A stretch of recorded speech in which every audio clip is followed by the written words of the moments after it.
আজকে এসেছিলাম আমরা সবাই মন্দিরের বিয়েতে। ও আমার একদম ছোটবেলাকার মানে স্কুলের বন্ধু। আমরা ক্লাস 1 থেকে 12 পর্যন্ত একসঙ্গে পড়েছি। যাই হোক, আসার পর নিজেদের মধ্যে কিছু খ্যাপামো করে নিয়ে আমরা গেলাম স্টল থেকে কফি খেতে।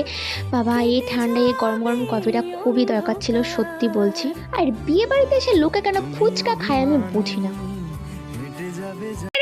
সত্যি বটিস তোরা। শুকনো দাও, আমাকে দিয়ে দে এটা।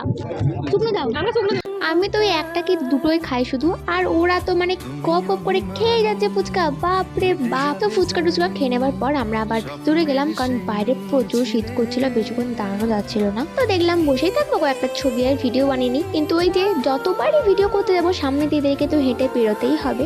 এত কিছু হয়ে গেল, এতক্ষণ হয়ে গেল, কিন্তু মন্দির আর সাজ এখনো শেষ হলো না। যাই হোক, তারপর আমরাও চলে গেছিলাম খেতে, কারণ তাড়াতাড়ি বাড়ি ফিরতে হবে।